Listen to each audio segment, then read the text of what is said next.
Ó, a gente vai voltar a falar sobre o julgamento do ex-presidente Bolsonaro e os próximos passos, especialmente da oposição, que depois desse resultado agora corre contra o tempo para tentar pautar o projeto da anistia. A gente vai conversar com o Coronel Tadeu, deputado federal aqui por São Paulo. Deputado, seja muito bem-vindo. Obrigada por conversar com a gente.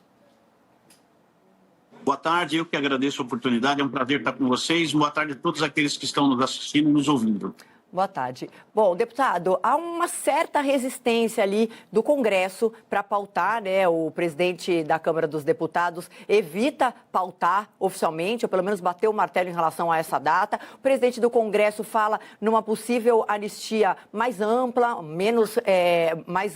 mais restrita, algo que não atingiria, por exemplo, o ex-presidente Jair Bolsonaro. Como é que está essa articulação, tanto para aprovação quanto para colocar em pauta esse projeto na própria semana que vem? Essa é a nossa luta a partir de agora, praticamente a principal luta dessa legislatura.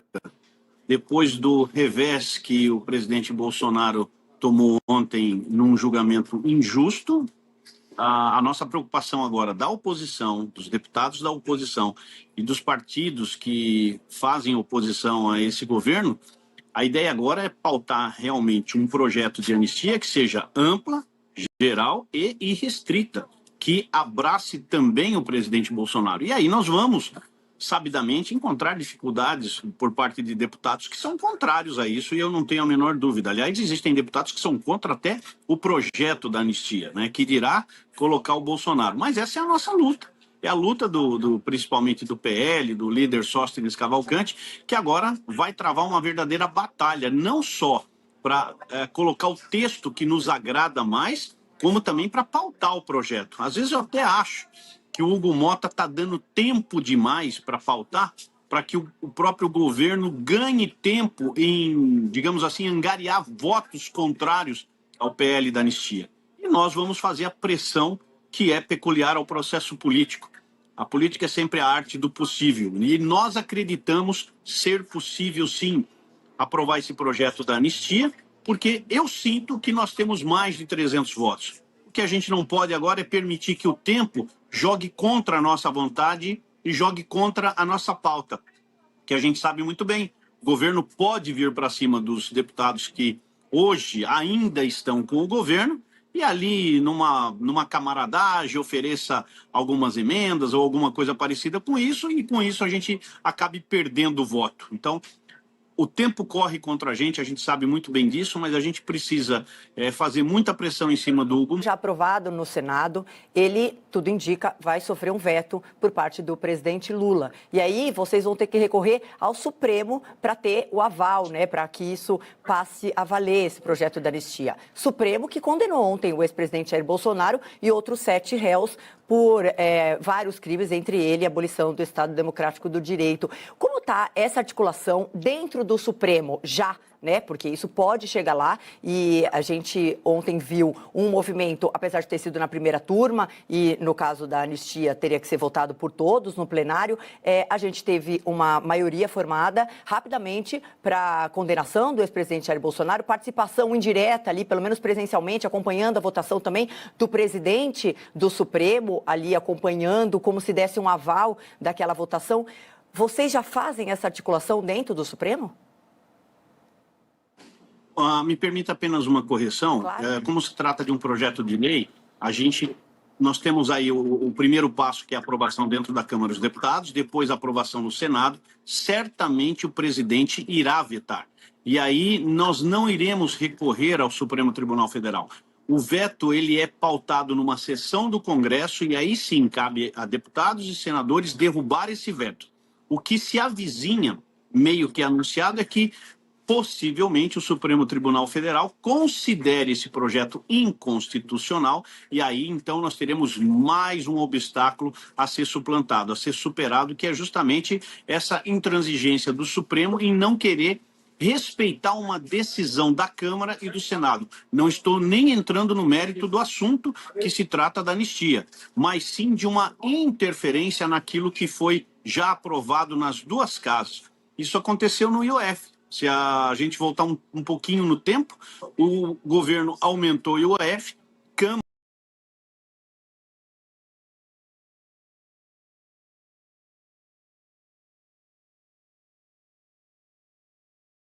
o STF, então, numa audiência de acordo, decidiu que vale a decisão do Palácio do Planalto, passando por cima do Congresso Nacional. Não ficou bom essa história.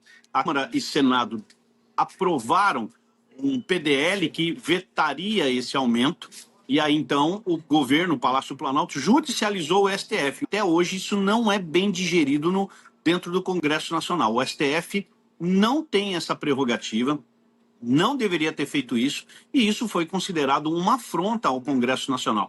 Nós esperamos que, com base nesse exemplo do IOF, isso não se repita, o que estremeceria ainda mais as relações entre o Supremo Tribunal Federal e o Congresso Nacional, Câmara e Senado.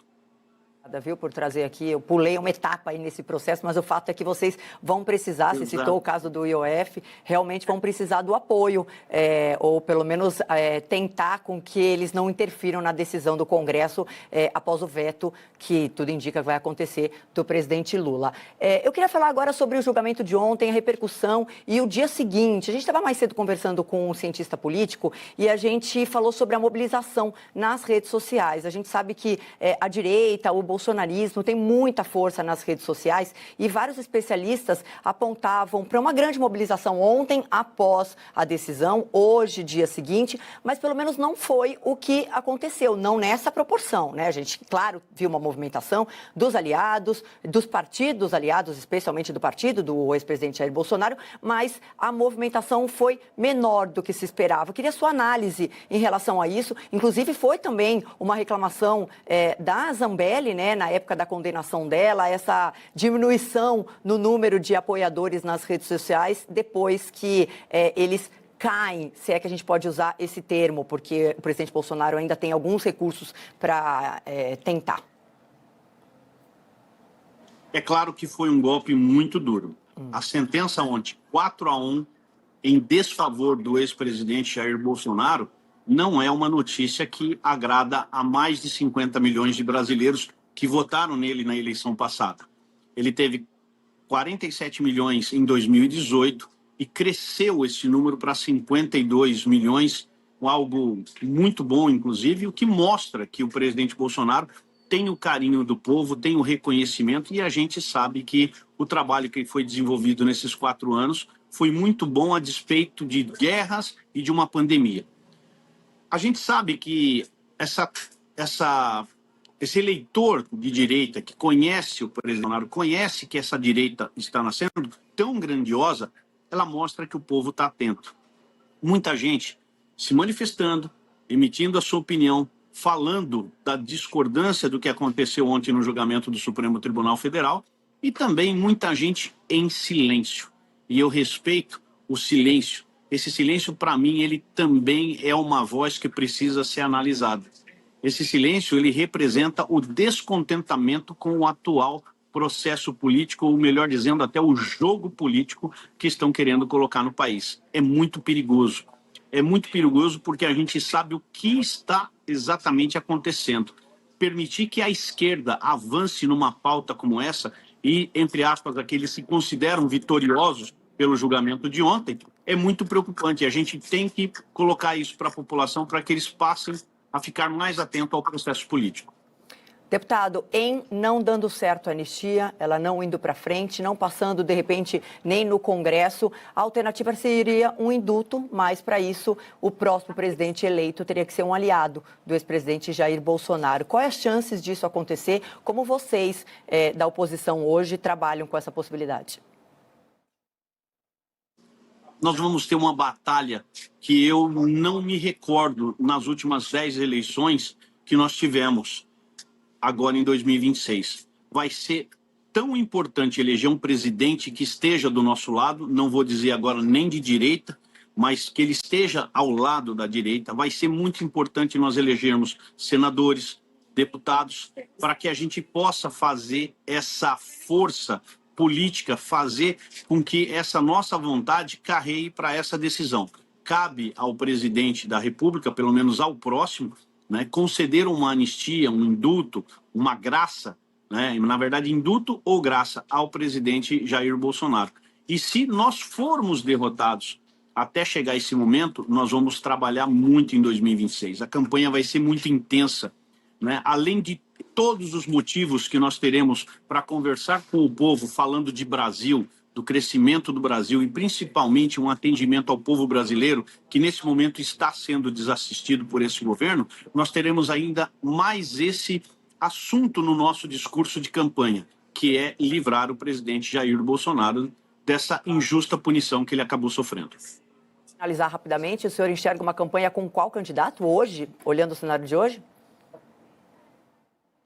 Olha, eu vou assim dar um chute, né? Tarcísio Gomes de Freitas, né?